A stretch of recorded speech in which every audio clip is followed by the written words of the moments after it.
Assalamualaikum warahmatullahi wabarakatuh. Innal hamdalillah nahmaduhu wa nasta'inuhu wa nastaghfiruh wa na'udzu billahi min syururi anfusina wa min sayyiati a'malina may yahdihillahu fala mudhillalah wa may yudhlil fala hadiyalah. Amma ba'du. Monggo kita panjataken puji syukur kita dumateng ngarsanipun Gusti Allah ingkang sampun maringi kanikmatan, rahmat, taufik serta hidayahnya dumateng kita sedaya sehingga wedal punika kita saged makempal boten wonten halangan suatu apapun. Sholawat salam mugi tetep kunjuk dumateng ngarsanipun tetep kunjuk dumateng Nabi kita Nabi Muhammad Rasulullah sallallahu alaihi wasallam.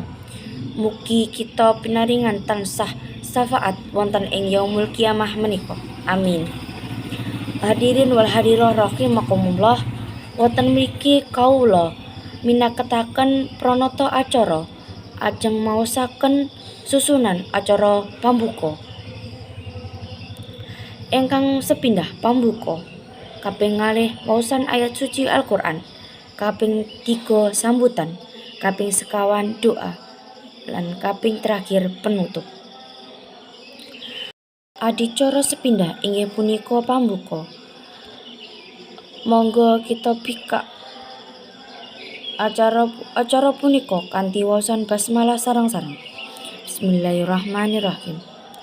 Lanjut adicara kaping 2 inggih punika waosan ayat suci Al-Qur'an ingkang badhe dipimpin kalih rencang kula. Kula sumanggaaken.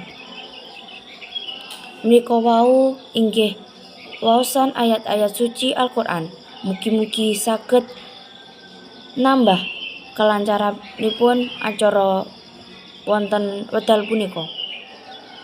Acara kaping 3 inggih punika sambutan dumateng panjenengan Bapak Wahyudi kula sumanggaaken.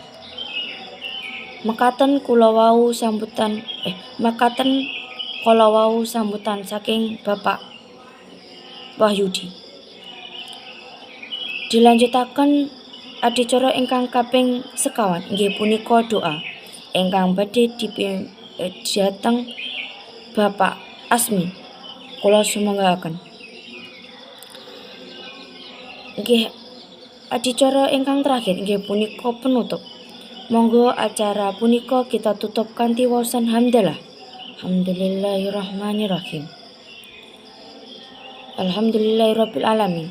Mekaten saking kawula menawi wonten atur kang kirang rani dumateng penggalih panjenengan sedaya kula nyuwun agunging pangapunten. Assalamualaikum warahmatullahi wabarakatuh.